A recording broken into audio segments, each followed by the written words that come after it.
a lyric, but the court ruled that the lyrics evidence is admissible against defendants Lee and Kendrick as a party admission and all defendants as a co-conspirator admission. And specifically, where you from? I'm from Believeland. Throw your setup, YSL. The ops hate the crew. We getting this paper and we ducking cases. Free Lil Shannon. He the one that had him running with the cannon. Okay.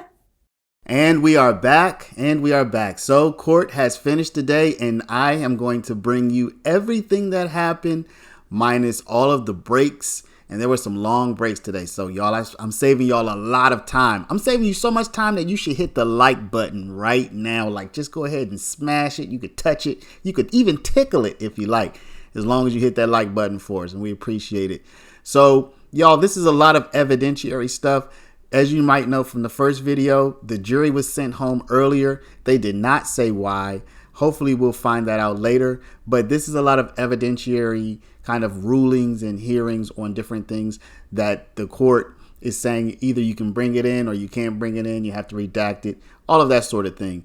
So this is going to affect the trial big time. So y'all make sure you pay close attention. Once again, we appreciate you. If you haven't subscribed, subscribe. Again, like and comment, and let's get into it. That's fine. And Your Honor, these are probably when I think about it, the sequence of charged acts, these are at the very end. So if we're going sequentially, I mean, that's fine, but we still have to do it at some point, and so probably the sooner they can get it done and get it to you, and you can, y'all can maybe agree to certain things, maybe not, I don't know, but then we will have it available to litigate whenever we do have another non-jury day. Absolutely. So thanks for getting that put on the list. Appreciate it. Yes, Your Honor. What else are we going to still need to look at? What other kind of buckets of evidence that we haven't discussed yet? We have the wiretap, phones.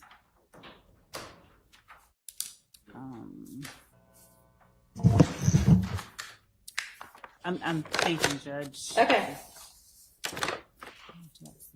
And I mean, one thing we had done at some point, and I don't know if we got all the way through it, but the state had provided everybody with this order of proof and exhibits.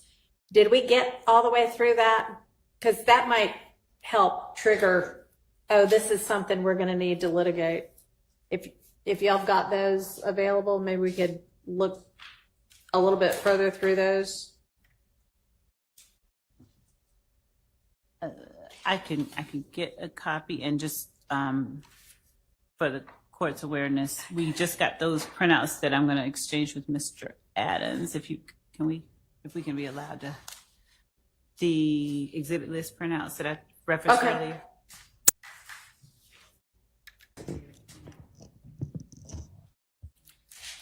Y'all aren't actually doing the comparison right now, are you? Okay. Are y'all going to be finished with whatever it is you are doing soon? Okay. So if everybody has access to that list that the state had provided a while ago with their kind of a chart of the witness testimony and exhibits, I don't think we went all the way through it, and that might help everybody to think about if there are other types of evidence that we're going to need to still handle kind of motions in limine on. I know we'd gotten through at least proposed witness 24, maybe 26, but I don't know if we'd gotten much further than that. Let me know when y'all all have it.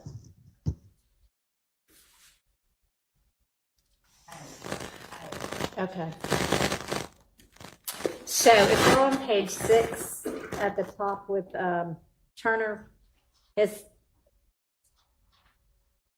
I would assume y'all have seen all the crime scene photos. Do y'all know, do you, the state, know which ones you're intending to use? So page 6. I mean, have y'all gotten together on things like that? Like, okay, here are the 25 or 10 or whatever crime scene photos that are going to be used with crime scene tech Turner and. I don't believe that our team has gotten with the defense on those. Okay. There is we had been, and we advised them that we had been told since 2022, I think, that there was a set of photos from Adele Avenue that we didn't have. They said it was lost in the hack. We have been persistent, and Mr. Brown has somehow or another gotten somebody to put their hands on a flash drive that has photos in it that he received this morning from APD. We have the emails from between all of us requesting that they go find some physical copies. We brought this to the court and defense's attention several weeks, maybe a couple of months back, that we didn't have them. They said they didn't have them, and we just kept asking, and somehow somebody found a flash drive. That happens sometimes. I can't make it up, but he has them, and I don't know that he's sent copies of them, but we can have copies brought over. That's just a matter that, since we're in the middle of that, I think they need to have and see. Okay. And so we'll bring that over as well if it's not already been sent over via a link. It may have been sent over via a Dropbox link. Okay. But we've not yet gone over the individual pictures and told the defense which ones we will and will not use. I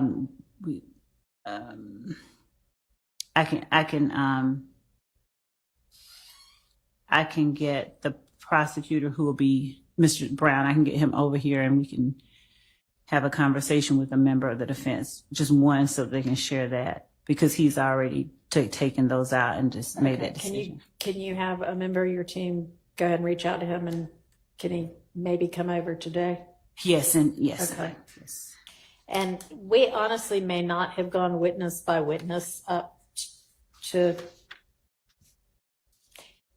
page 6. So if you look back and see something on the first 5 pages that we haven't covered yet that y'all feel needs to get litigated, let me know.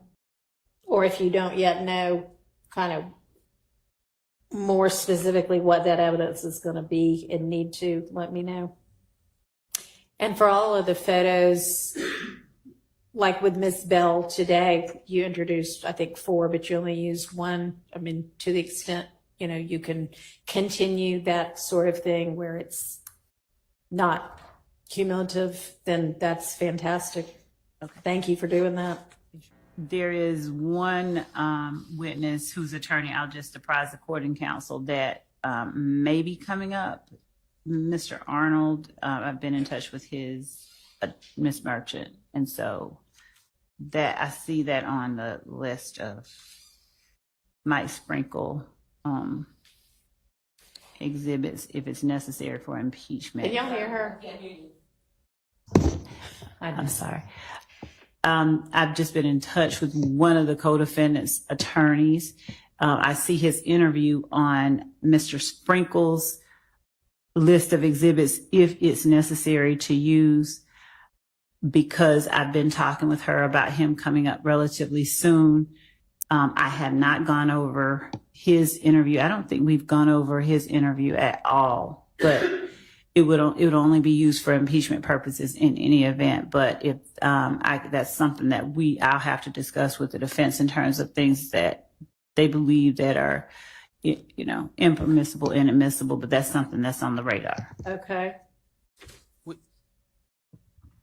So can I inquire? And I believe I'm looking at the same document as everyone else. For number 8, Michael Sprinkle, it says jail calls, pictures of infinity, social media, and interviews.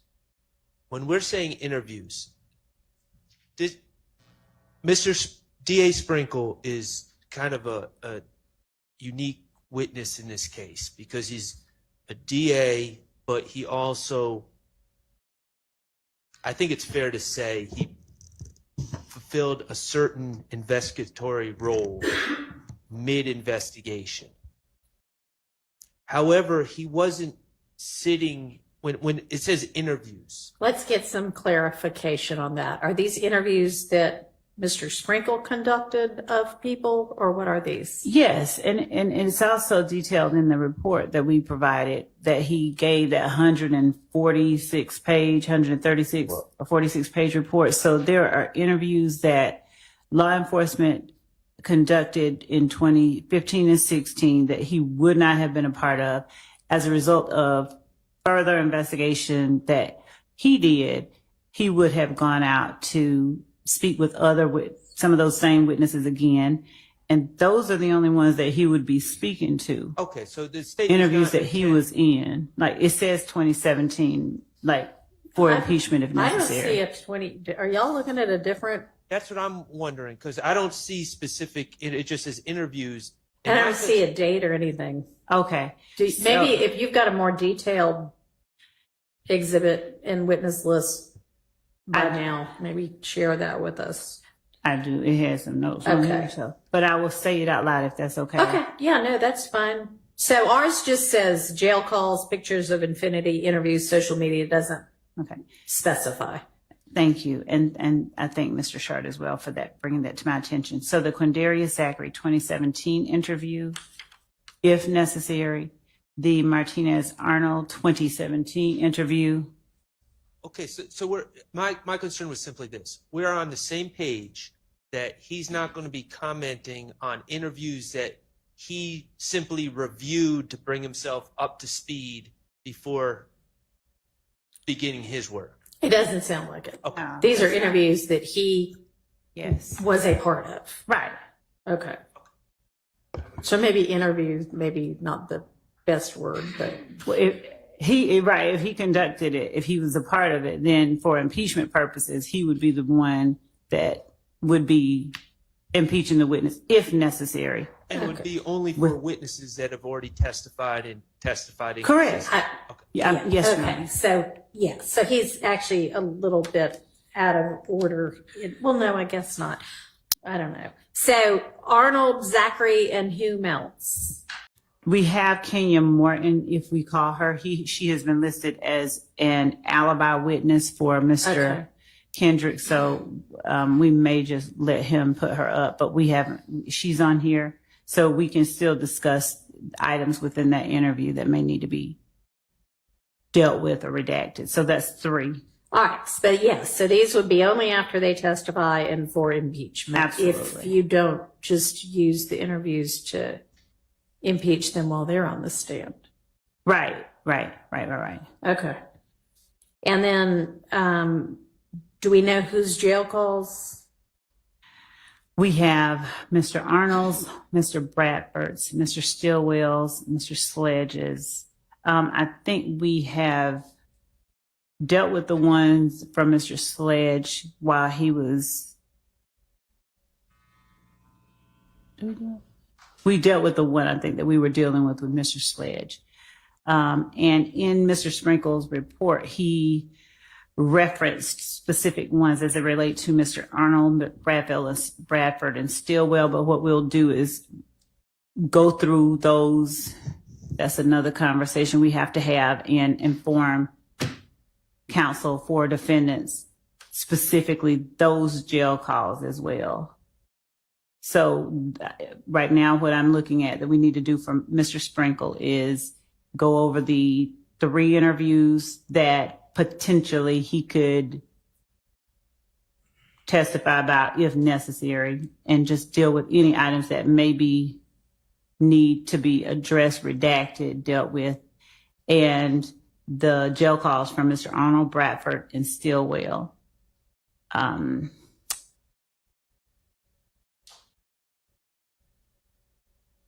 I think we also had social media pics, but I think we got Mr. Bradford's social media pics in through Mr. Copeland.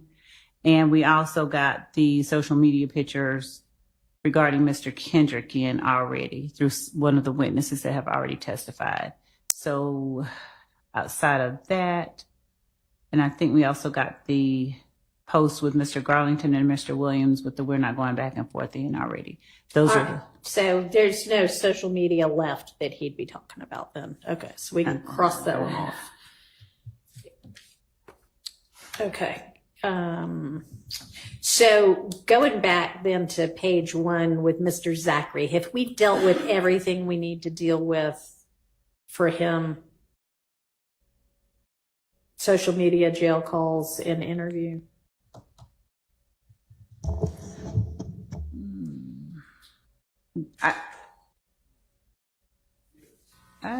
let me check our bucket that we've provided. Hold on. I can answer for the interviews. We have reviewed the interviews on the cursory level for bad character, those sorts of things. Now, my stance is that those out-of-court statements should not be played unless there's a proper foundation. So, of course, we still have that issue, and that won't be resolved until we hear what Mr. Zachary's testimony is. But we have reviewed those statements I thought for so. the other stuff. And jail calls and social media, yes or no? Interview on the 2017, March, I believe, 3rd, 2017 interview of Mr. Zachary. There was one part that the Honorable Court, I think, redacted that I would like you to reevaluate if it becomes necessary. I understand it's all premature, but there's one section on one page that I would like to, I plan on, if it's ripe, cross-examining Mr. Zachary on it and then impeaching him if he says something different. Okay. I could give you that page Do if you you know want. what day was this that week in August that we had the non-jury week that we would have reviewed that stuff? Okay. Your Honor, would the court please allow Mr. Steele to just tell us the statement or generally a summation of which one he's talking about? Yeah, I'm sure he would do that for us. All right, I see Zachary's social media postings. We went through all of that. Ms. Love, do you have a...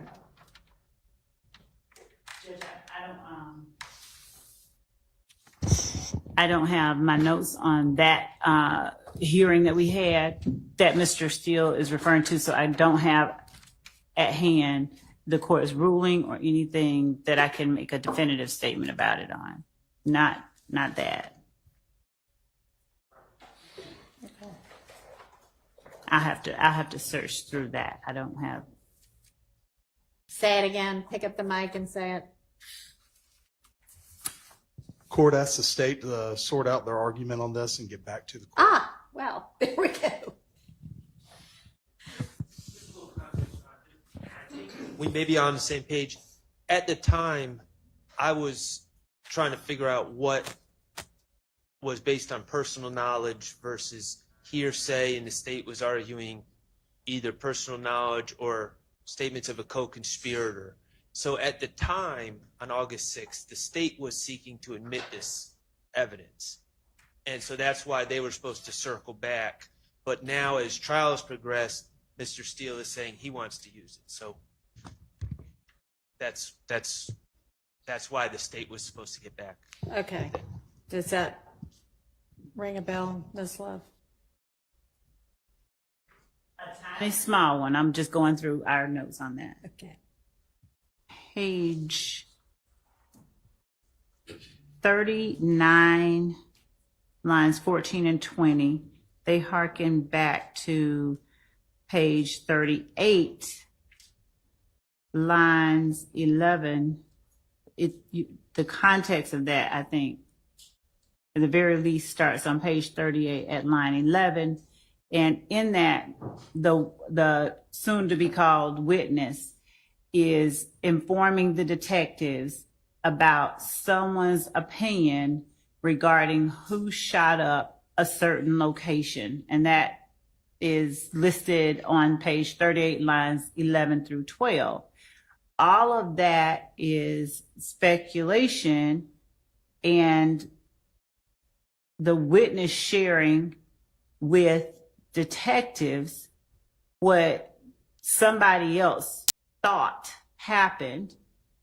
And so as you get to lines 21 through 24 on page 38, when asked explicitly whether that happened, the witness says, I don't know. So as we get further down, the witness is then asked, have you heard who may have done that? And the witness says he was locked up with the boy that was charged with it. And then ADA Sprinkle says, yeah, but I mean, do you think he did? Did he tell you that he did? The witness says, no, he said he didn't do it because the witness's cousin was supposed to make a statement on it or something, but it was the wrong girl. He said he didn't do it though. And then they get into, let's talk about,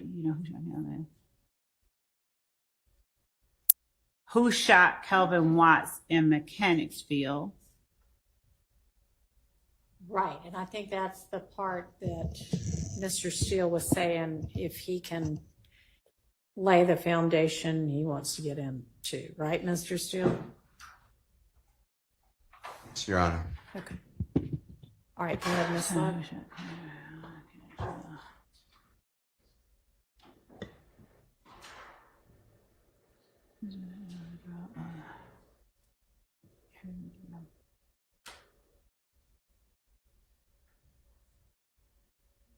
Okay, I remember this argument. So if there's no objection from anybody else, I don't think that we have one to. Okay, well, Mr. Steele, do you think that, is your plan to kind of ask some foundational questions to figure it out, or do you think that it's already enough here in this transcript? I think it may be enough, but I will ask foundational questions. Okay. I mean, it seems If like. needed, I'll ask him first about it, and I won't use the transcript. And then if he says something different, I'll say, "Did you say this?" But I'll lay a foundation Okay, before I I mean, ask him that- the first question. And Your Honor, I obviously, if it's established that he has a basis for knowledge that does not consist of what somebody else might have said some other time that we don't know about, and he doesn't have personal knowledge of it, if it's not that situation, but he does have a basis for it, unless there's some other valid objection, then there's nothing that I can, complain about right now. All right. If there's an objection, we'll make it at the time, but I don't see anything right now. Okay. Okay, so back to Mr. Zachary. The interview would only be for impeachment, and have we gone through all of his social media and jail calls that might get utilized? I thought we had gone through his I mean, I thought we had to social media, just check him. very least.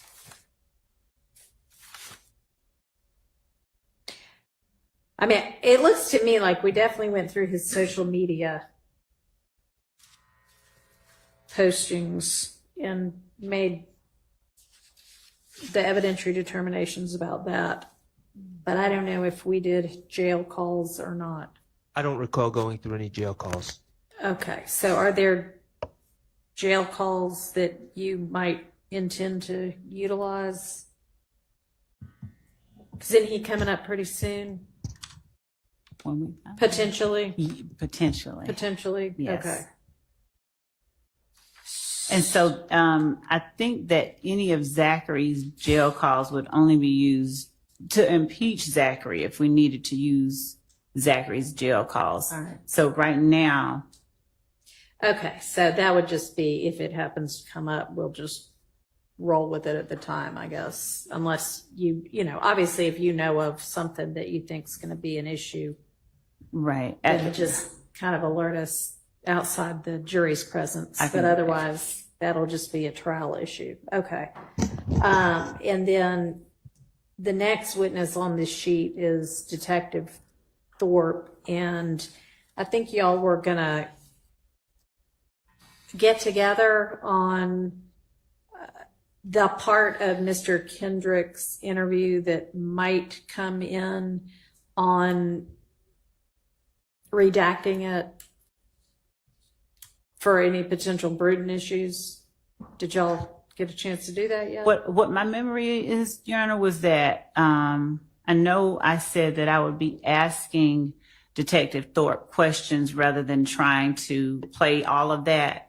And there were maybe portions where Mr. Kendrick talked about where he was on January 10th. Okay, yeah, 2015, no, that I'm looking part I now. would We let- did.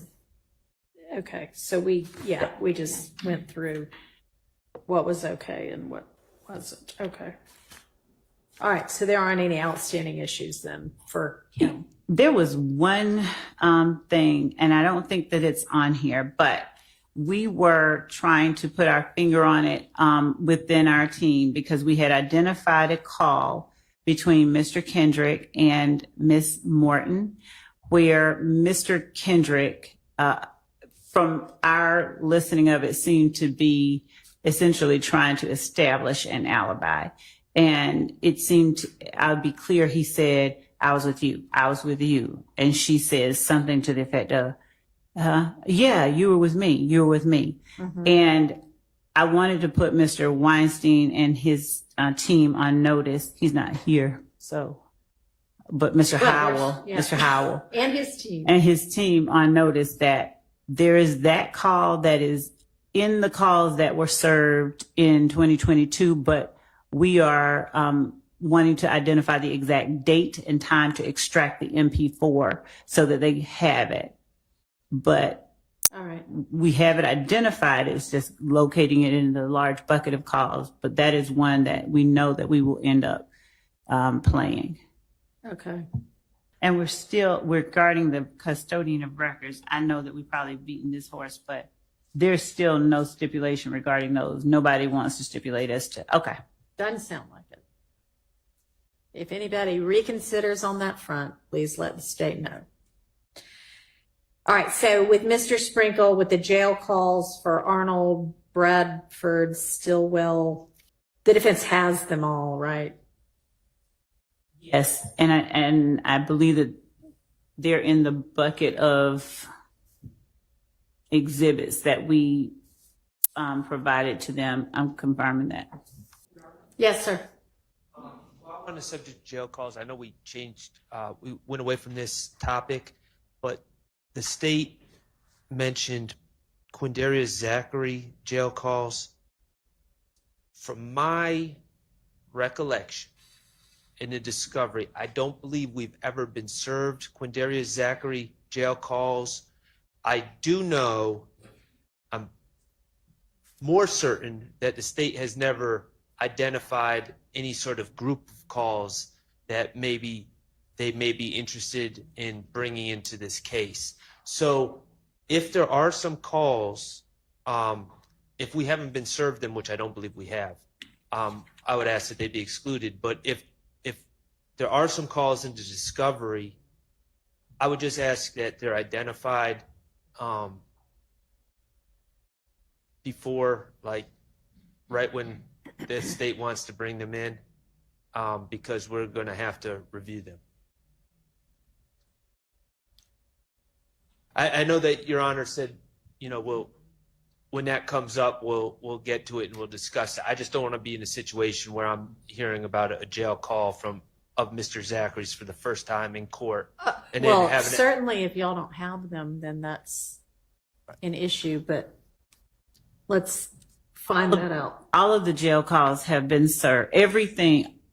All of our jail calls for especially Mr. Zachary, which would have been those that we had around 2015. And I'll go look and point to specific things. But again, I have not identified any particular calls of his that we intend to use, and we wouldn't be introducing anything except for impeachment purposes. And his statements, the summaries of his interviews and transcripts of his interviews have all been provided.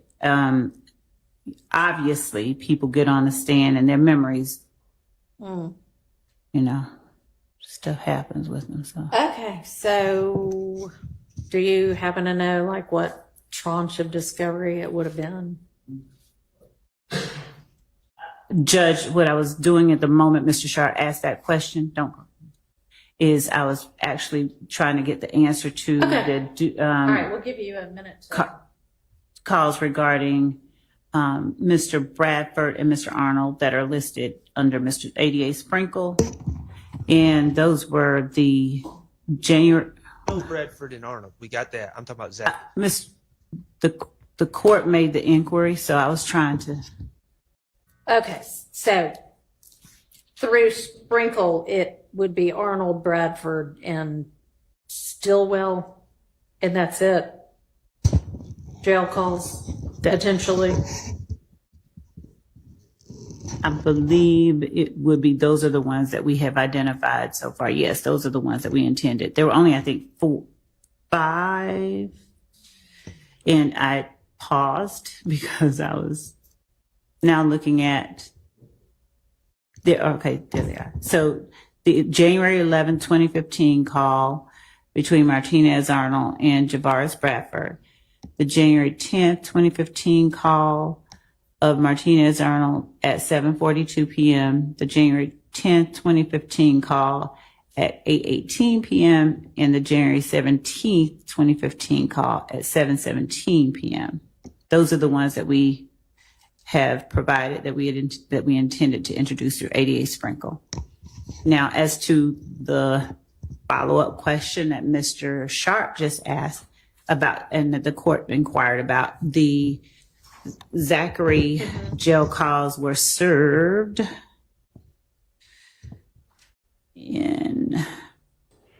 they are in July of 2022 under the jail calls folder. Okay. July 6, 2022 at 9:16 a.m. So the first discovery service, and it's in the folder called Zachary, Quindarius. All right. So that ought to help y'all locate it to review or re-review. Could we just ask, as soon as the state identified, and I understand that they're saying for impeachment at this time, but as soon as they identify what they want to use, that they let us know, so we're not, I just don't want to litigate in court while the jury's here, just like The court, And I appreciate that. the court instructed us to alert the court and counsel outside the presence of the jury if that need arises. The court does have periodic breaks, and we intend to do that without. I mean, I imagine it would be kind of hard to know before you know how he's going to testify. But is it a large volume of calls? One moment to look at it, approximately how many. And to be clear, I know the subjects, I know the questions, generally speaking. I don't have a script of his responses. And so it is almost impossible to, at this point, predict which, if any, would be impeaching, because as everyone has witnessed, sometimes answers are non-responsive and not true at the same time. So it's just, I'll look through Mr. Zachary's calls to see if there's any one that contains something that's not in a statement or a summary. Okay. Thank you. All right. So then I think that with regard to Mr. Sprinkle and what evidence would come in through him, we've gone through that. And then we've got cell phone custodians. I think we already talked about Mr. Burney, which brings us to either Voss or is it Wetzel? Is that how you say that? Weitzel. And I assume. And it wasn't Voss. We had said Vanna Kelly. There was Right. What and Kelly? there, right, His and boss is the one. there is one outstanding matter before. I think at least a week before. I don't have the notes that I had called about. I'm checking now to see if they've been sent recently, but there were. So the court had asked us whether she had provided a separate report. Right. And what the GBI told us that we informed counsel for the defendants is that she not just peer reviewed, but she verified the results that Mr. Voss obtained. And her notes were what I requested from the GBI. Normally they're pretty fast, and I'm just checking to make sure that they have not sent them and I just missed it. But I'm going to also follow up. All with a right. So call. either, if you do have the email, just send that on, and if not, follow up. Okay. So that's all that's outstanding for that. Okay, Officer Atha, that doesn't look like anything particularly. You'll just pick which pictures are necessary. Same with Sanders. And Smith, that evidence already came in, right? With Sledge. Yes, actually, Okay. she that video from Yeah. that one, the one video did. Okay. Yes. And then we've done Miss Latner's and Miss Bell. And Pitts is just going to be testimony. Pitts' testimony and some of those pictures that we talked about earlier today, that if we've not sent a link over, that we're going to be providing to them. Those are the 1428 ADL Avenue pictures. If the court would indulge one. Can you confirm? So we have identified 9, I think, out of several from 1428 Adele Avenue that we intend to use. Okay. With Pitts. Am I understanding you correctly? Let me confirm. Okay. Just one moment. So, Ms. Love, while we're waiting for your colleague to return, just let me generally say that with all of the crime scene photos, just make sure that you look through and narrow it down to what you need. I know that just as an example, and I did find you had given us a more detailed sheet with regard to at least, maybe the first 15 or so of the next witnesses, maybe more, with details about which evidence you were going to use. And I know, like, for one of them, there's like side view of XYZ gun, front view of XYZ gun, other side of XYZ gun, which may be significant for some reason. Of course, if it is, then let's use all of those pictures. But if it's not, and you can use one picture instead of 3, just with the number of witnesses and the amount of evidence we have, if 1 will do instead of 3, let's do 1. Yes, Your Honor. And there may be instances where we tender and this many and publish 2. Exactly, just like you did with Miss Bell. All right. Thank you.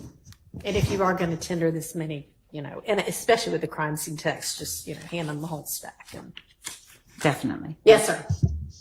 Your Honor, while we have a minute, can I ask, can we go back to number 23 on page 6? It says Tyrone Dennis.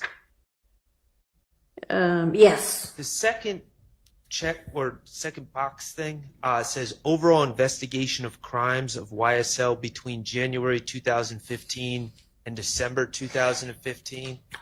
I don't know what exactly the state means by that.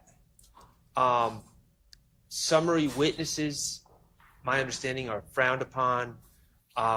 Investigator Dennis previously, when Judge Glanville was the judge in this case, there was a easel with pages being flipped where he was listing all these different shootings and saying what was gang related, what wasn't gang related, or really just what was gang related, and kind of going through a timeline of a bunch of different acts of violence. I don't think at this point, if it's targeted to something, I'd be interested to know what the state is trying to get from Investigator Dennis at this point. But just like another recap of everything that was going on. I mean, we objected the first time, and we still don't believe it was appropriate. But to do that again, it's just we're kind of retreading the same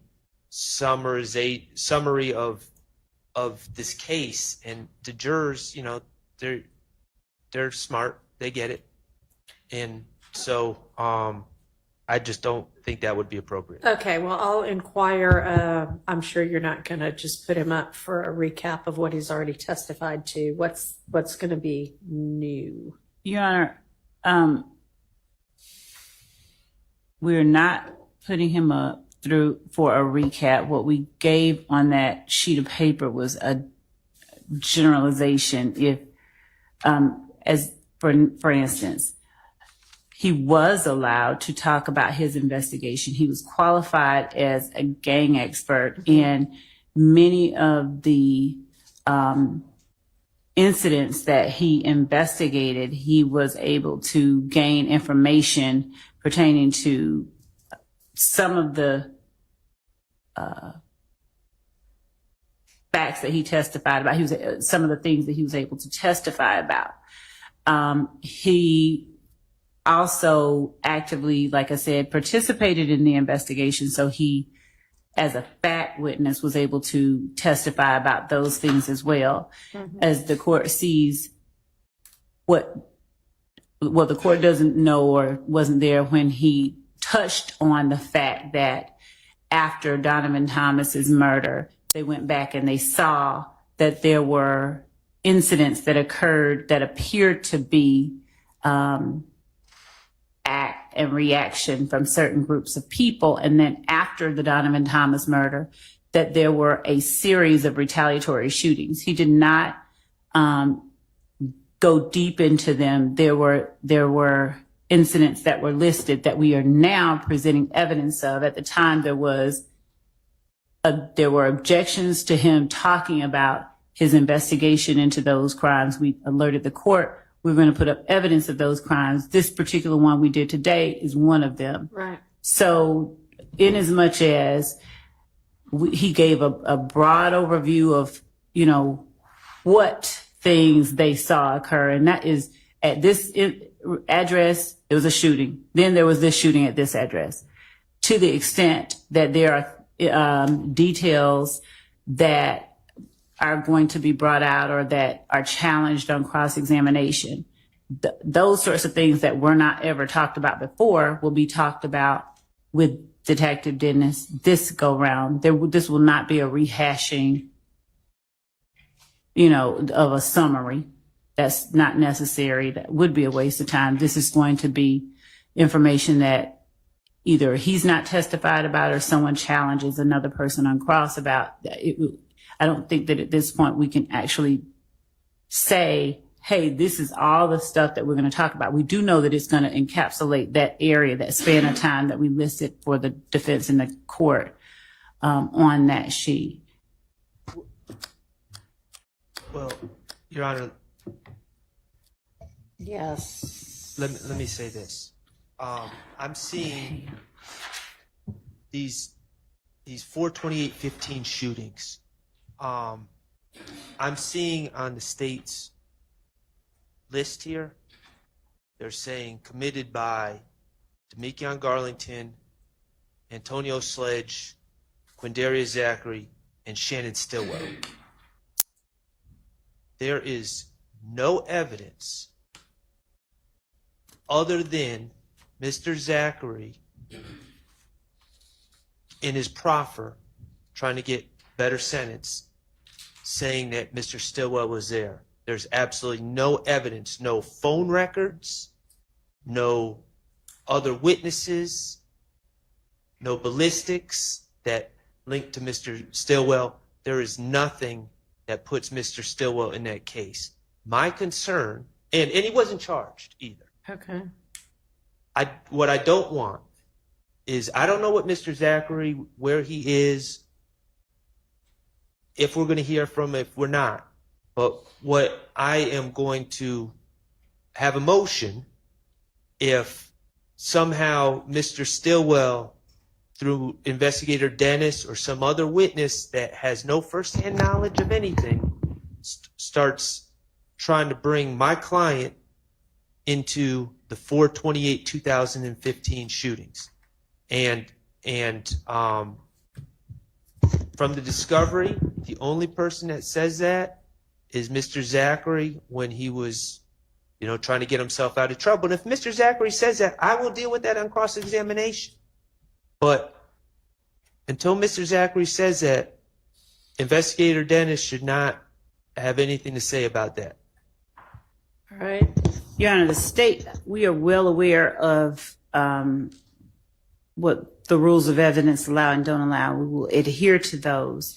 And as it relates to the evidence that we tender to prove the facts of this case as relates to each of these defendants, we will comply with and follow the rules of evidence. And I think that at this point, to efforts to sort of restrict what someone believes we may do is, at the very least, it would be a waste of time.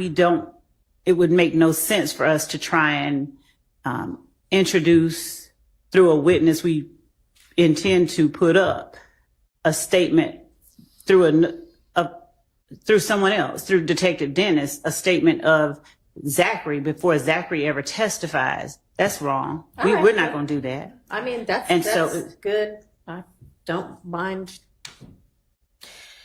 somebody alerting everybody to that as a potential issue. And I appreciate that you say that, of course, you're not going to do anything like that. Okay. Yes. On that, over objection, retired Detective Dennis did testify as what I'd call a summary witness. But the court needs to know that we never received an expert report for some of these people, not Miss Bell, who just testified, and those reports that we have on that incident on April 28, 2015 that found her to unfortunately, tragically be shot.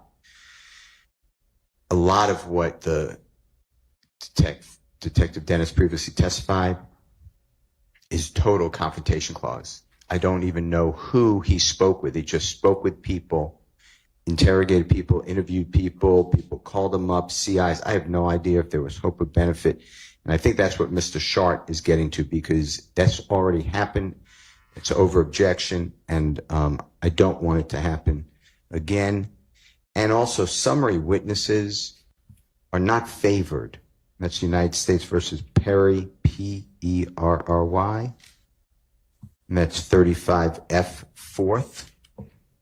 It's at 293. It's in Division 3, 5th Circuit, 2022. Specifically, again, we caution the government not to rely on improper summary witness testimony. So I would also join in that same objection. And I understand it's a pre-objection, but. Okay. And actually, I think that Ms. Love had shared with everybody, she had gotten through about, I don't know, it's not numbered, but 7 or so pages.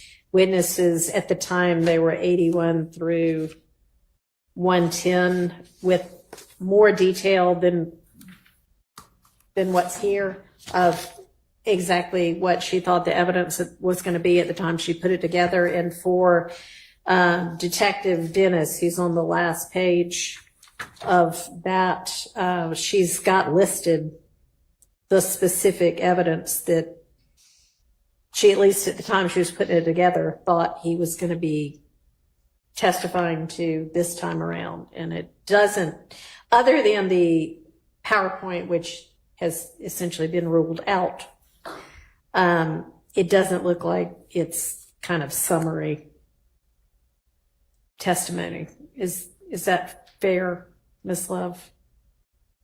Yes, and also I think that as I'm getting updates from team members who are also signed on, that in the Dropbox that I believe that we provided, we have, with even more specificity,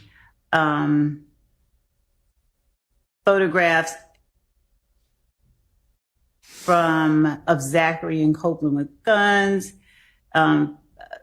found at the Dunbar Center and at the Zachary arrest. And I think that this is something that has already been touched on. It's not, the court is correct in short. Okay. We've been more specific. Okay.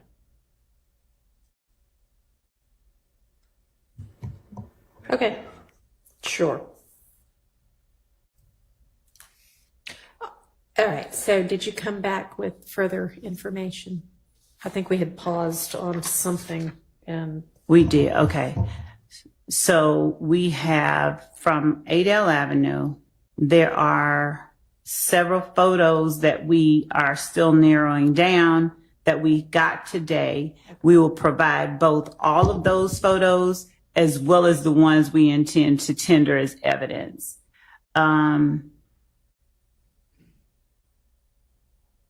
My notes say that they are in the Dropbox link that 88 Atkins shared under CST Turner, but I don't know. My notes don't say that we have or have not sent them over to counsel for defense and to the court. So I'm confirming that. Okay. We have 15 additional photos and a floor plan for 1903 Drew Drive that is being sent over shortly as well.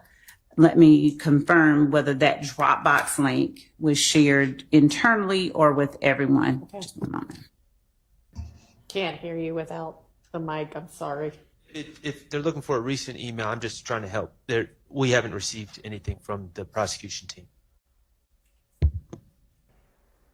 I am being informed that the Dropbox link that everyone has been updated with those items. Oh, okay. So just, can you tell which Dropbox link it is? Because I know there are several.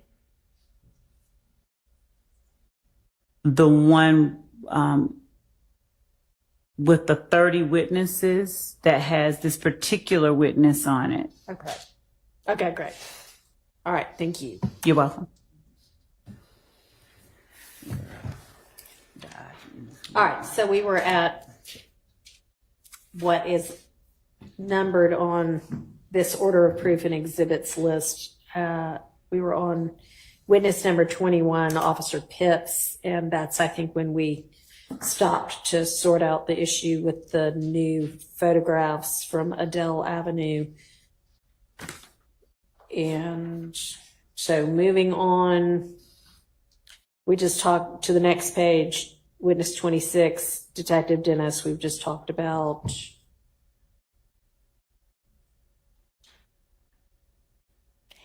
And I had written down from when we talked before, the number 87LL, was that the PowerPoint that we have already dealt with? I don't know. What is the court's note regarding 87LL or 871L? I should write more detail in my notes. 1 second, Judge. You know what? It was the PowerPoint. We've dealt with that. So that's fine. Okay. All right. So turning the page, we've got Mr. Arnold, his plea agreement potential jail calls and social media, and the jail calls would again only be, y'all are having him testify, planning to. Correct. So that would be, is that going to be anything other than potential impeachment? No, Okay. I think that. And those would have been the same jail the calls that were listed under Sprinkle also. Well, yes, I was going to say,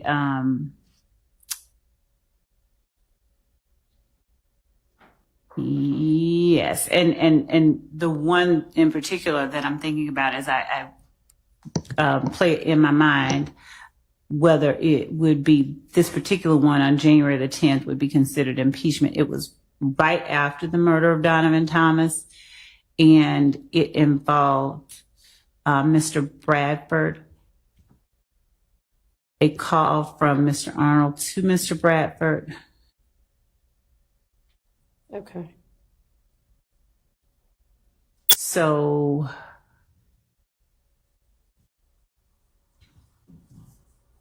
it's a call that the state may tender on its own. I think it's one that the conversation needs to be heard. I think it's something that can't be captured in a Okay. examination and a response. All right. So is that one that we need to litigate anything about? Yes. It's- The defense thinks so, so I guess we need to litigate it. There doesn't sound like there's agreement. Okay. Is that something we can do now? I just, if I could hear the specific objection so that I could respond appropriately. Mr. Whomever said that is correct. It is a 15-minute call, but Okay. I believe. I'd ask the court just to allow us to know specifically the objection to it since the call has been identified. Okay.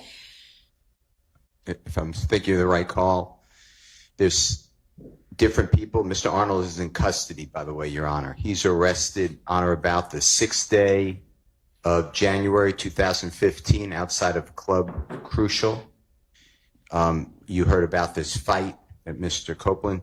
He's arrested outside, and I believe he's charged with either a small amount of marijuana or a gun or something to that effect. Okay. It's now the 10th day of January 2015. It's approximately, my memory is 7:42. I may be wrong. And it's clearly a collect call. If the voices are identified the way the state says, it's Mr. Bradford at first and Mr. Arnold. But then there's another woman who's on the phone, who I am not going to stipulate who it is. And she gets on the phone and supposedly says something potentially about Mr. Williams. I am objecting to that portion if that person's not testifying. The person, I believe it is, but I'm not stipulating, is Miss Morton. And I heard today that the state said that they will wait on the Honorable Douglas Weinstein to call Miss Morton to promote the alibi defense for Mr. Kendrick. So I would move to exclude that portion. There's other portions, and I just have to get my notes, Your Honor, but I can do that, that are not relevant. They're talking about, I don't know, the jail food, or I don't know. I don't want to make specifics, Sure. but it's nothing to do with anything happening in our case. Okay. So understanding, at least I'll respond not to the jail food, but because that was at most a few words, but this is, we believe, calls between co-conspirators who are Mr. Arnold reaching out at first. I believe he may have initially had one purpose for reaching out, but the conversation turned to an alert or an informing of the current status of something that had just occurred. We believe that the thing that had just occurred that is a part of the larger conspiracy that is count one is the murder of Donovan Thomas. This is Mr. Arnold reaching out to Mr. Bradford, Mr. Arnold asking, you know, what's up, how things are, how are y'all doing, and Mr. Bradford saying some shit just occurred. He's, we believe, being intentionally selective with his words, and Mr. Arnold is asking where other people are. Miss Morton gets on the phone. Mr. Arnold specifically asked where Mr. Williams is. Ms. Morton says to Mr. Arnold, "Hey, Goldilocks." Mr. Arnold at some point had his hair dyed blonde gold, but she references him. And at some point, of course, Mr. Arnold asks, just to speak to the idea of we don't know who it is, Mr. Arnold asks Mr. Bradford, "Who is that?" And Mr. Bradford, I think, says Bushi. And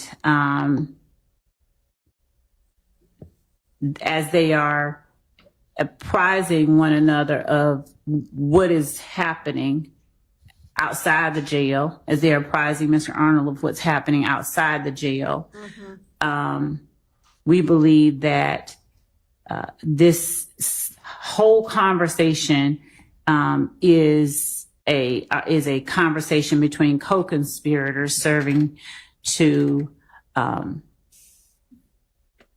inform each other of the current status of the conspiracy, which therefore furthers the conspiracy itself. It serves to maintain a certain level of cohesiveness among them, and each one of the people who are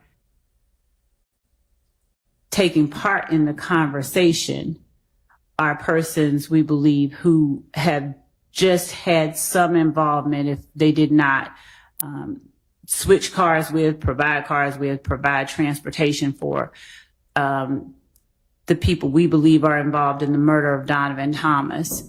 They are advising each other of where the participants in that activity are at the moment that the inquiry is made. And I think I said that Mr. Arnold asked for Mr. Williams. It may have been that he asked for Mr. Kendrick. So that's a mistake on my part. He asked where Yak was. And I think that they, in responding where one of them was, Mr. Arnold was told that they were either with Mr. Williams. There was a reference to their current locations. And at this point, the entirety of the conversation, we believe is one that is informative, one that falls squarely under the co-conspirator statement category. So at the very least, there is that. We do intend to inquire of Mr. Arnold about that. I don't know what he's going to say. Okay. But so it has two, we believe that it would be introduced in one of two ways. So if Miss Morton is the person who answers the question of where Mr. Kendrick is and says where somebody else is as well, are you contending that she's an unindicted co-conspirator? Oh, she is. We believe that she is, yes, an unindicted co-conspirator. She is, we're not saying that she, participated in the murder of Donovan Thomas, but in as much as,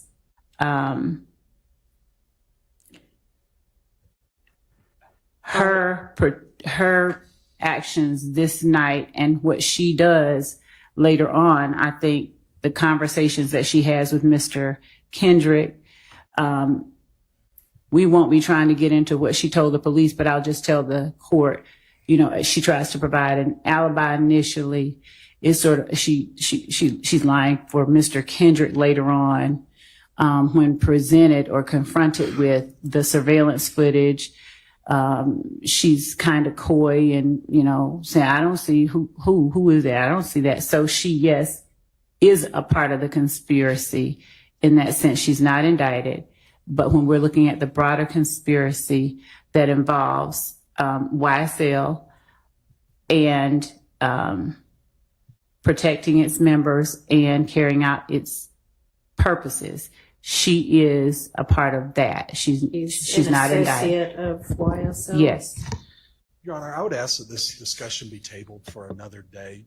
Mr. Weinstein is more on has the details of this conversation and this evidence. Okay, so I am going to need evidence other than, like, what the state's evidence other than this one conversation is to establish that she's an unindicted co-conspirator. I assume, Mr. Steele, that would be your objection? Yes, I have a series of objections under 24-801D2E, and specifically, and a good case I think is Stafford, STAFFORD versus State, 312, Georgia, 811, it's in Division 5A, as in Elisa, 865 Southeast 2D, 116, 2021. And Your Honor, my position is going to be just the law, like you've been articulating. The state first has a requirement by a preponderance of the evidence that a conspiracy existed, and, which is what I focused on and what the court just focused on, that the Honorable Court focused on, that the conspiracy included the declarant and the defendant against whom the statement is offered. And the statement was made during the course and in furtherance of the conspiracy. And when you hear the recording, you may make determinations that, one, if it is Miss Morton, if someone can identify her voice, that she is not a part of the conspiracy, and that would break the chain. And two, it may be a, quote, spilling of the beans, because the entire conversation is nothing to further the conspiracy. If anything, and I'm not saying there's any conspiracy, but if anything, it's very vague and something happened. And I'm not saying that personally, I'm going to argue that it does not further conspiracy. So there's many different objections that I will have. All right. So that is something we need to come back to. Yes, Your Honor. And so far, I apologize. Go ahead. So far, to my memory, and please correct me, someone, I don't believe there's any testimony about Miss Morton in this entirety of the case. That's my belief. And the state just said that they potentially, I know they could change their mind, but potentially not going to even call her. I'm not certain what, when Mr. Steele says there's no testimony about Miss Morton, I'm not sure if he means there's not any that's been presented, or he hasn't seen where any could be presented in discovery, because I think that any has been. Yeah, he's nodding his head in affirmation. Okay, well, I mean, as long as it will be. Yes, and I know that we've already shown the surveillance footage at the gas station. This is just in terms of the idea of Miss Morton. She's the person getting out of Ariel Bax's car, getting into the Pontiac Bonneville that Javaris Bradford is driving initially, that then Diamante Kendrick gets out of and walks to another car and comes back and ultimately gets into the driver's side of. This is the video from the gas station that's the night of? Yes. Okay. And Miss Moore. It's allegedly like immediately after. Oh, it is. It's immediately Okay. before. It's about Immediately 6 before. minutes before Donovan Thomas is gunned down 100 yards away. Okay. And she is identifiable? Oh, she's identifiable, identified. All right, well, that sounds like that might do it, but we'll circle back on a day when Mr. Weinstein is here at Mr. Howell's request. And I assume there's going to be somebody that says, that's able to testify that her kind of street name's Bushi? Yes. Okay. All right. Thank you. So that is that jail call. And then what about Mr. Arnold's plea agreement? Is there a similar kind of factual acknowledgments as there was with Mr. Sledge? There is with each defendant that pled guilty. And also, as I was over the time that the court broke from when the jury was here, I was going through my emails to try and do finish up the collection of correspondence at the time that I was speaking with Mr. Merchant, his attorney, to tell her he's coming up. Okay. And I found that same series of emails that I'll be sending to the court Okay. and to counsel for the defense regarding her requested changes, Okay, well, or he is, or however. I'm going to hope that we don't end up calling another attorney to the I don't- stand. Judge, I didn't want to call the first one. I didn't really go that well for you ultimately. I don't Well, see. We'll see. Okay. All right. So in the event that the same or a similar thing ends up happening, I guess I'm going to circle back, when we were talking about the admissibility of the factual acknowledgments plea agreement before, and I ruled that it was admitted, and Mr. Sharp said, okay, well, that may be, but there still may be some continuing witness issues. And I said, well, we'll deal with that later. I was thinking about that yesterday, and I also think that there are continuing witness issues with that. I don't disagree with the continuing witness so, part. basically that never got displayed to the jury because we only admitted it after the jury was gone and the witnesses were both off the stand. So really that's not anything they'll ever see. Actually, Judge, I tendered it I think I tendered it in front of the jury, and at the time there was an objection. Right. And I believe that to the extent that the court admitted it, it can be published. It can't go back. Okay. Well, I don't know who you would, I guess you don't necessarily need a witness to do that, but. And since the court did bring that issue up, there was another matter regarding the factual acknowledgments that I wanted to bring to the court's attention. Okay. There was the testimony from the attorney regarding two portions of the final document specifically as the only two portions that were taken issue with. Right. One being number 3, which the court remembers, but number 8 Right. specifically. And of course, the argument will be made. There are certain arguments that are right for that, but the thing about number 8 that I wanted to bring to the court's attention is that number 8, and this is not something I felt was I didn't feel it was something to go back and forth with the witness on the stand about. He testified, his memory was he didn't remember seeing it. Right. But number 8 was a distillation, a pulling apart of a iteration, the one right before it, that he took issue with.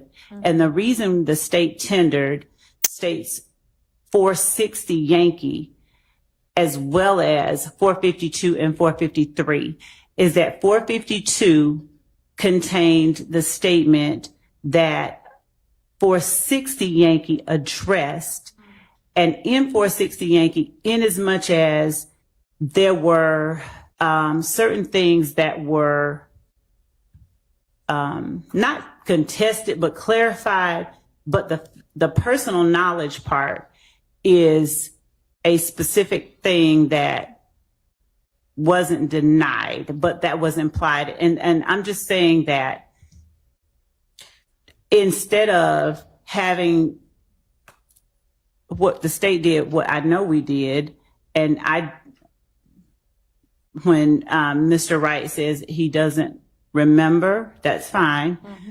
But when we provided to him the document that had it pulled out, there was not, I don't know how he says he didn't see it, but there was not any indication from anyone that was incorrect. That wasn't just taken out of the air. I know that it wasn't, but we have already talked about that. I know what the state, I know and understand how it is that the state got to and believed that given the comments he made, you all could say, well, okay, still, whether he knew it was planned or not, he still knew it happened and that they were responsible.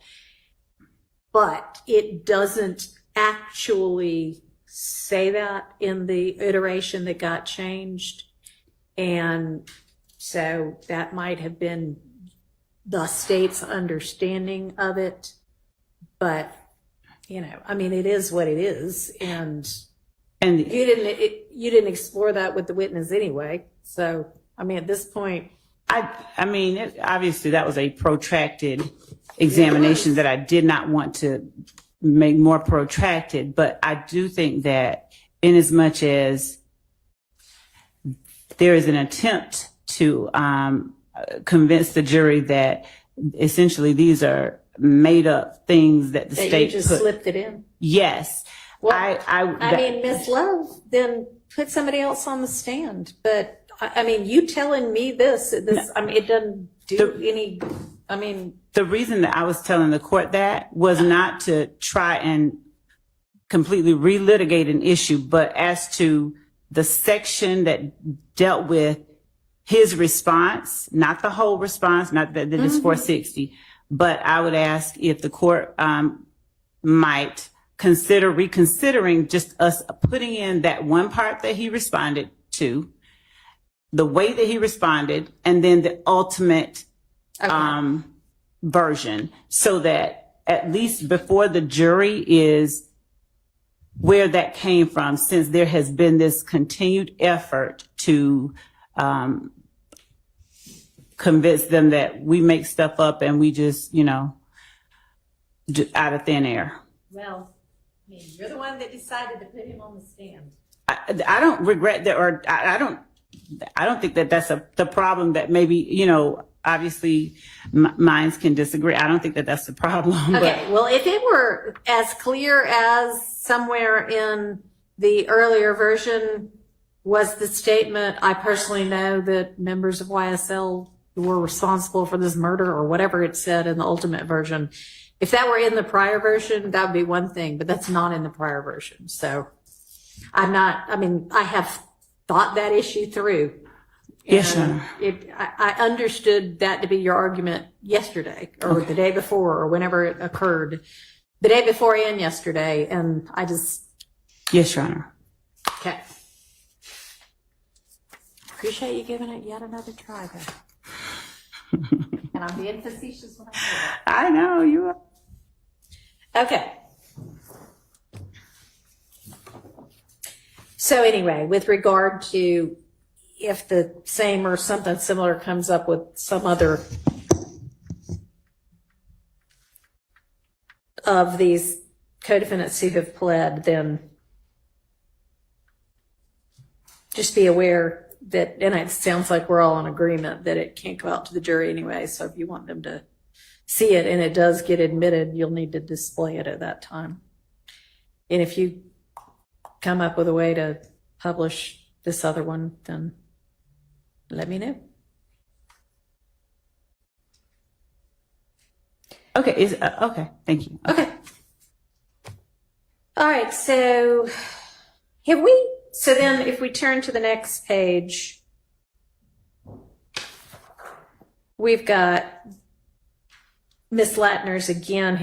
I know we went through did we go through every CAD report she's gonna be testifying to when we were talking about the hearsay? I think that we did. Okay. The All court right. So ruled that on, part's yeah. taken care of. All right. Then there's Mariah Smith, and that says interview. Is that like with police or with, who is that with? It was an interview with the police, and she also testified at trial. We don't need to, or we would Oh, she's not. already testified? No, not this trial. Oh, at a different, In the murder the trial. 2015 Yes. trial. No, it wasn't 2015. Some other. 2019, yes. Okay. So that we would not need that for any reason other than if Impeachment. Okay. right, or substantive. Okay. All right. Prior inconsistent statements. Right. We're on a different act at this point. I see. And same for whomever the Right. two people are? We had Rodney Uten and Bernard. And or Bernard Right. Mitchell, and you were going to call one or the other. Right. Okay. Same with them. Yes. Okay. All right. Detective Hogan. We know we need the interview of Ryan's not coming in. And then we've already done Mr. Ryan's social media, right? I don't think we've done all of it. I think that's something that we were, It's Ms. started, Hilton and but- Ms. Abbasi All right. Y'all are going to. are still That's the discussing, email. and we have, Okay. Email I sent. okay. You're Great. supposed to like get back to me. Yeah, Yeah. Okay. Ms. DeWilliams and I have been Great. communicating. All right, Wooney Lee, then that's going to be play agreement, same kind of similar thing. And then text message, anything we need to litigate with regard to that text message?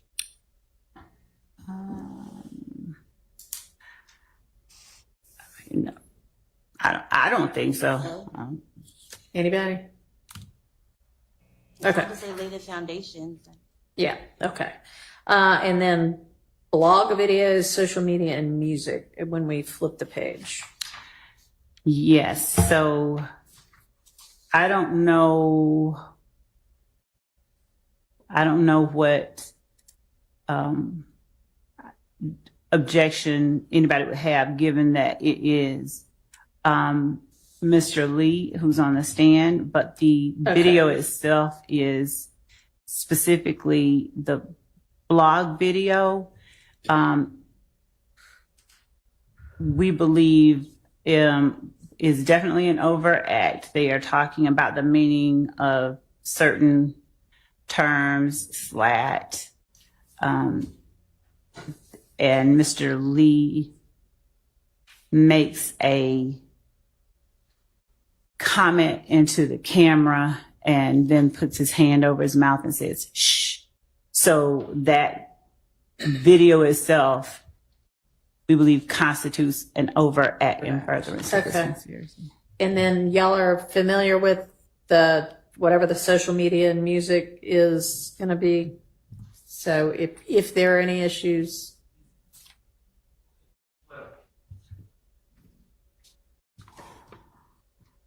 Hesitate to say yes to that because music, I mean, I don't know exactly what the state is referring to the extent that a song by Mr. Lee has been identified or is listed as an overact, which I don't recall off the top of my head, but I guess I'd have to know what the music is and then there's a 403 analysis, there's Baker, the Baker case that came out earlier this year, and of course, even though it's not our client's statements, it would be affecting our clients, so yes. what's that site? Judge, I don't think that Baker it applies I to don't this know set that of I've circumstances looked at at all. So, Well, Baker was It's- Baker dealt with a music video, but it was really a 403 analysis okay. case. And I can get the site. We dealt with it earlier in Well, this I'll case. just put in But- Baker music video and 2024. 403, and I bet it in 2024. Yes. Okay. But again, I don't know specifically when they say music what we're Okay. talking about. So And is this Mr. Lee's music or somebody else's? Mr. Lee's. Okay. 318 Georgia 431 is Thank the you. site for Baker. March 2024. Okay.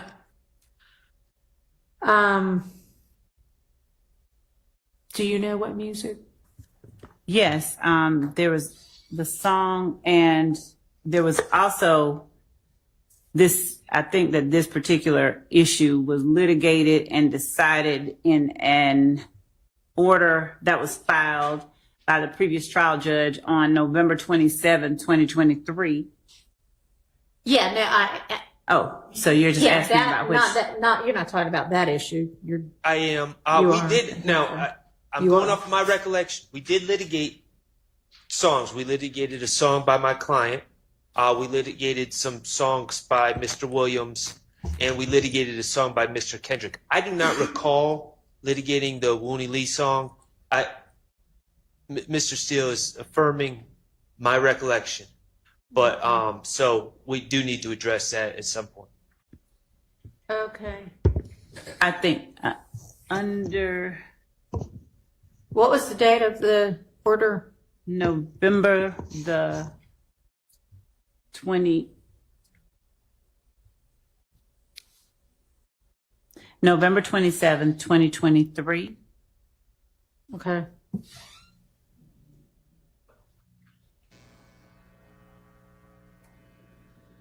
So, on page 40, and this is not necessarily specifically talking to a lyric, but the court ruled that the lyrics evidence referenced in Division 8 supra is admissible against defendants Lee and Kendrick as a party admission and all defendants as a co-conspirator admission. The court found it relevant to count 1 RICO conspiracy, Acts 17 through 19, and count 2 murder, and that it is admissible to show actus reus mens rea and as proof of the existence and nature of the gang enterprise, the criminal nature of YSL, the connection of the defendants with one another as intrinsic evidence, and under OCGA 1615.3 and 1615.9. Okay, but was this particular song included in Section 8? I'm making sure about the lyrics that we referenced in Section 8, Your Honor, if the court would indulge us one moment. Okay, no problem. It is referenced on page 35, number 13. Where are you from? Wooney Lee is Slime Life Shawty. And specifically, where are you from? I'm from Believeland. Throw your setup, YSL. The ops hate the crew. We getting this paper and we ducking cases. Free Lil Shannon. He the one that had him running with the cannon. Okay. Looks like that was already litigated. I'm going to suggest that we will go back to see to the video of court, because I mean, sometimes I don't know who writes the orders sometimes, so I just want to make sure that it was actually litigated in court. Okay, well, if it was set forth in a motion or brief or anything, whether it was talked about in court or not, if it was included in the order, the decision was made that covered that. I mean, the court, the predecessor judge included that in the order. And you are welcome to go look at what the transcript said, but I don't think it matters whether it was specifically talked about or not, as long as it was included in what the court was considering. Okay, well, Okay. we're going to look at All that. right. Thank you. All right, and then it's his own social media, and it's been sufficiently identified that, or has it been sufficiently identified that the defense knows what that means by social media? Yes, Your Honor, I Okay. believe it has. Yes. All right, that's fine. I mean, And I haven't actually, been they there are, very in, long, so. most of them are listed in the indictment themselves Okay. as overacts. And I think there was a reference earlier to something being listed as an overact, that the state reference is an overact. I did not say it was listed. I just said it is, or Okay. constituted one. All right. And then next we've got either Detective Viverito and or Mike Sprinkle with the social media post detailed there, and then Mr. Ryan's conviction, which y'all are going to brief me on various topics about. And Ms. Abbasi was here yesterday when we were talking about what kind of briefs and case law was owed, so she'll know what that was.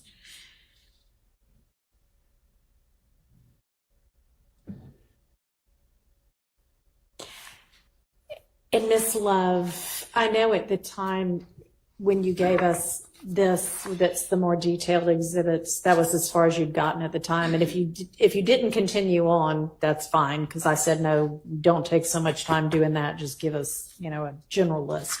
But if you have done more, We can do more. I can't say right now that we've done more. if you haven't, no, I'd rather you focus on the other Okay. tasks I've given you. I just Okay. thought, hey, if it's sitting around, we'll take it. But Okay. if it hadn't been generated, don't worry about it. Thank you.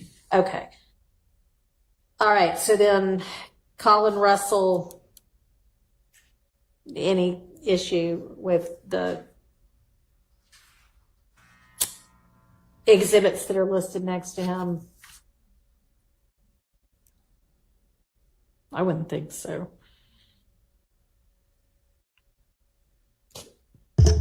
Would y'all mind responding so I know the answer? Somebody.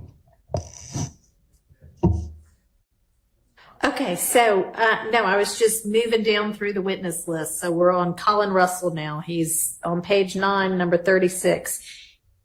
Does anybody anticipate issues we need to litigate beforehand with regard to any of the exhibits that are going to come in through him? And I don't know whether y'all are thinking or whether you're just like, no, I don't know. For full context, the last line of the order reads that the court grants the state's October 24, 2023 motion to introduce Gary Holloman's statement to defendant Mender's mother and defendant Mender in the three-way conversation the day after the robbery as residual hearsay evidence pursuant to 24-807. That's different than what, it's in the same call, but I heard Mr. Matthews reference something. The residual hearsay issue I actually did look at again, and I came to the same conclusion. So you're talking about something different. Is right? Yes. You're talking about kind of, I guess, confrontation issues. Was that litigated? So I don't know that there's, when we say I wouldn't confrontation, think that's it's not a confrontation not clause. testimonial. Right, in any way. Bruton issues. Okay, so it's not confrontation issues because it's not testimonial, but there might be Bruton issues. I don't think I don't know. I'd have to listen to the. I don't think Bruton issues would exist in this type of context. I think wouldn't it's- either. So, okay, so what then? Well, I clearly wouldn't have an opportunity to cross-examine this person has certain rights Okay. to Well, case. they're not, yeah, they're not testifying. That is part of the issue. But when you have a right to cross-examine somebody is when they're giving some kind of a testimonial evidence against you. So even if they weren't on the stand, if this were a testimonial type statement, then you would have a right to cross-examine, and we would otherwise have a confrontation clause problem. But you don't have a right to cross-examine on something like this if it's not a testimonial type statement. So, okay. I understand that. Okay, so maybe I'm just not following what it is that your argument is going to be. I know that we're going to be as part of I think the court. I had noted that as yet another reason why it was okay for it to come in. But, I mean, Mr. So I think that Mr. Holloman, I think he references him as uncle. yeah, but even though there's not a blood Isn't he relationship, the brother of no, so Mr. Mender's mother? Or no, not brother. or aunt or whatever? So Who is he the brother of? he's not the brother. He is a very close friend, and they call each other Uncle. brother. Yes, And sister and whatever. Okay. Well, they obviously, I mean, don't they even refer in the call? he to does. Yes, his sister? Or He refers I know to- that they call him uncle or unk or something, but I thought there was even a reference in the call to one of the people being his sister. There are those types of references without listening again, but they are calling one another those types of family names. Even though they're not blood relations. Correct. Because they obviously feel that close to each other. And Yes. there are times when, somebody's a close family friend, but they're considered an aunt or an uncle. So it apparently is that instead. So, okay.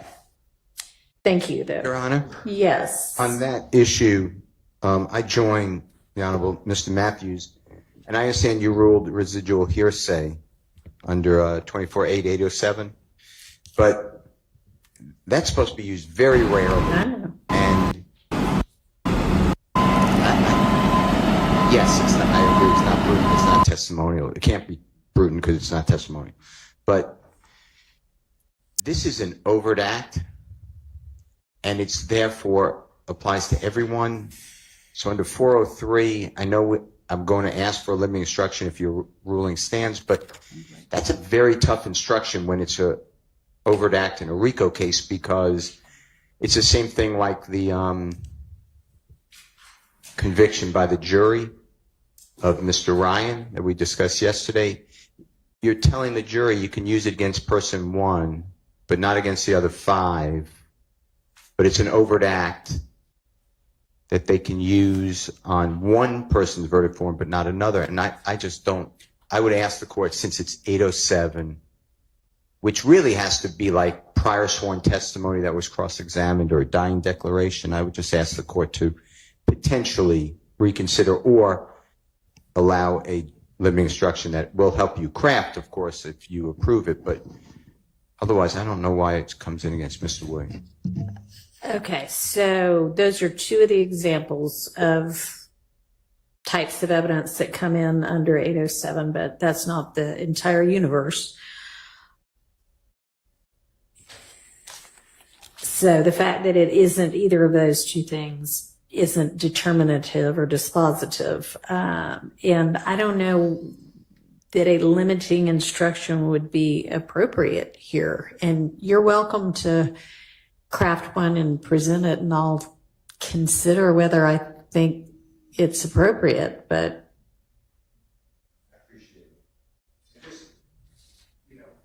I was always taught by your court and the courts in general that residual hearsay is really, and I'm just looking, I know. it says, if you don't mind, it says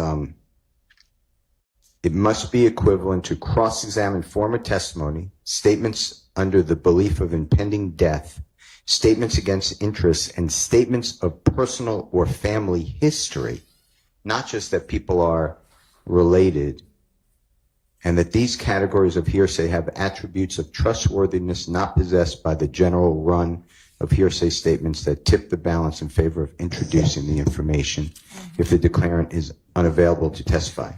And that's another thing, and that's, by the way, I was reading out of Ash, ASH versus State, 312 Georgia 771. It's in division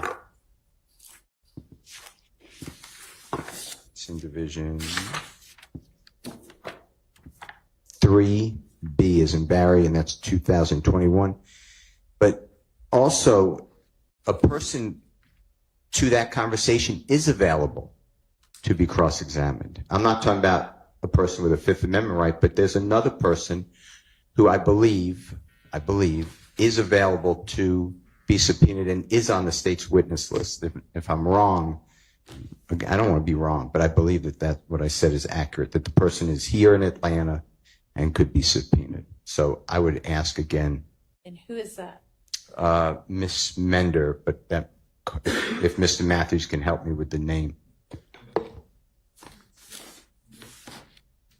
Who? So we're referring to Kiana Scanlon. Okay. That's who we're referring to. Okay. So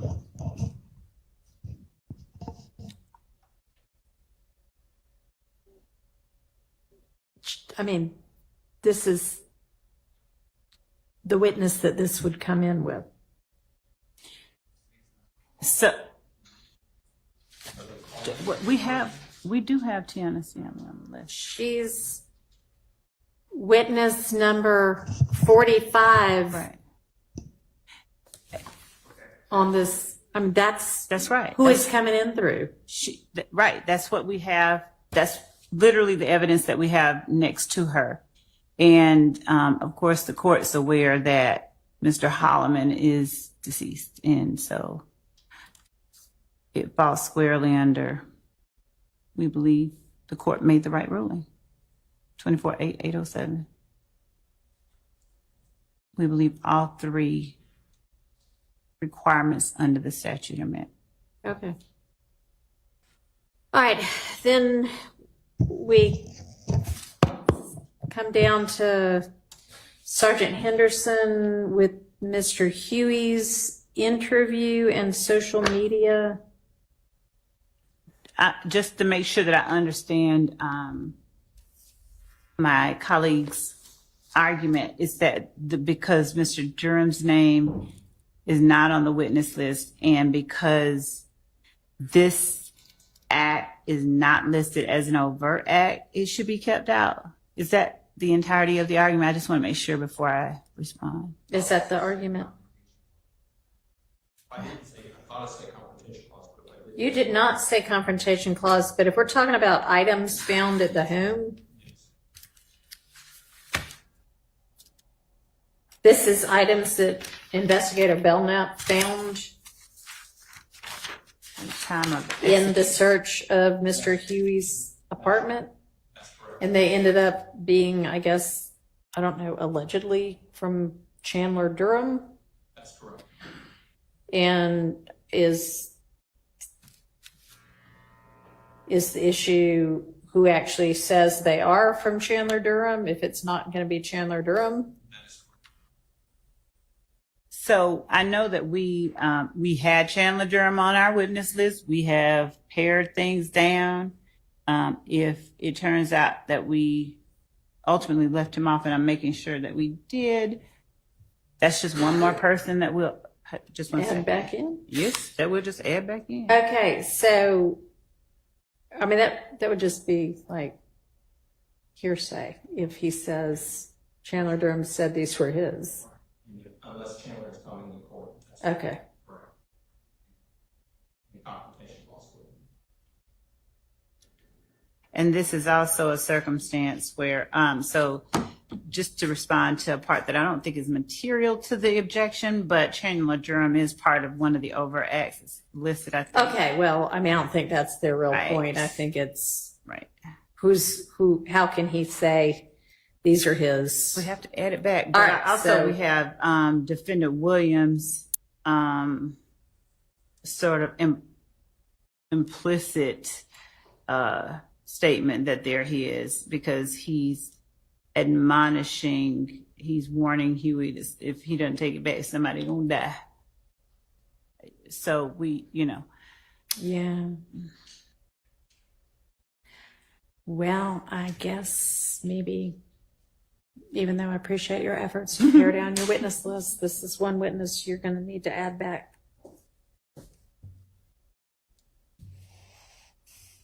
As the defense is otherwise going to understood, Your Honor. object. So, okay. That circumstance may come up again.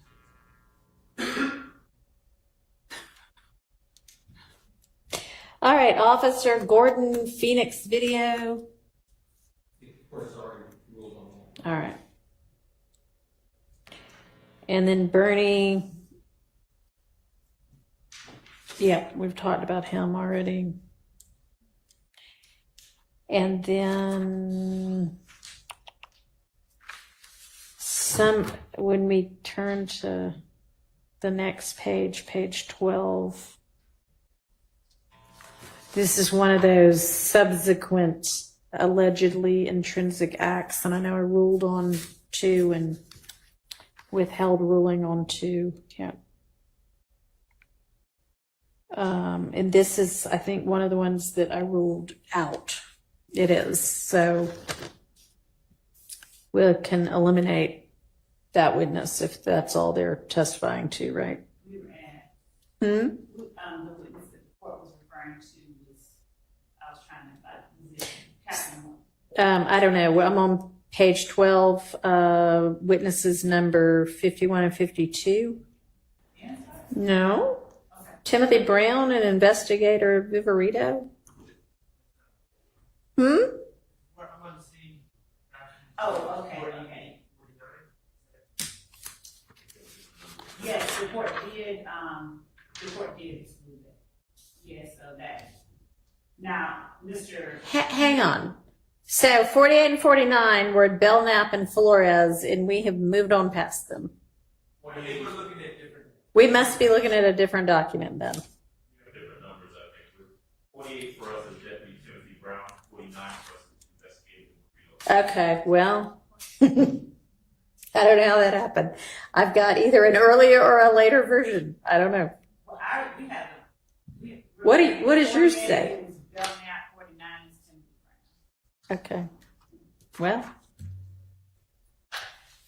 what is the last witness number y'all have on yours?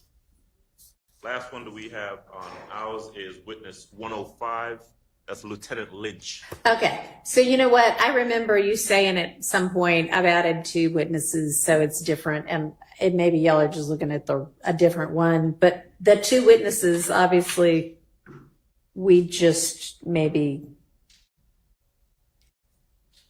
So you have 48 as who? 48 is Deputy Timothy Brown. Okay, and I have that as 51. So somewhere above that are somewhere. 2 witnesses who, I don't know. Do you remember the 2 witnesses you added in? Okay, so how about this? Going up from Belknap, I've got Henderson, Kornbacher, Stanley, Coppage. Y'all just tell me when you, yes, okay. When you hear one that you don't have, let me know. The AT&T custodian of records, Greer, Francis, Suk, Jenkins, Maynard, Hines, Russell, Latners, Viverito and Sprinkle, Lee, Hogan, Uten or Mitchell, Smith, Holmes, Latners, Underwood, Kilgore.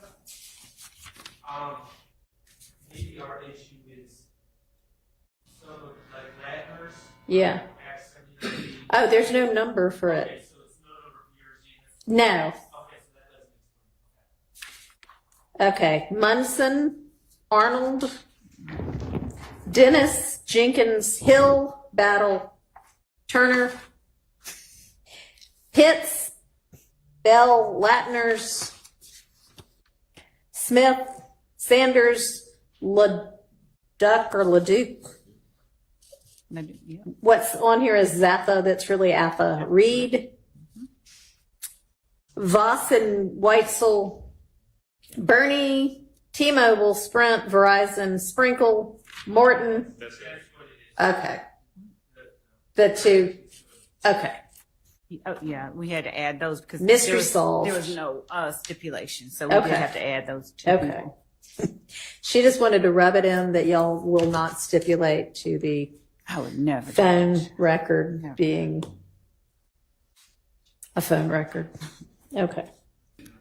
All right. So anyway, back to Timothy Brown and Viverito on that issue. We can strike those two witnesses because that evidence is not coming in. Wait, you had those listed in the indictment? Why does this say? So when I'm looking back at that, you've got like the counts and the acts. Right above those two people, you have counts 44 through 46, acts 169 and 170. Y'all had those in the indictment? How could you have done that? Oh, okay. So, Judge, as it these are relates in to the these are in the right. Okay, The so indictment this is came out May. different than Right. Then the the other. other Yes. things that were subsequent intrinsic acts. And that's not me. So, Judge, does the awareness of similar acts having been I mean, maybe. committed? Maybe. Okay. So I'm sorry. Those are obviously not out because those are indicted. And let me think about how similar that's pretty similar. I might revisit that ruling. Thank you.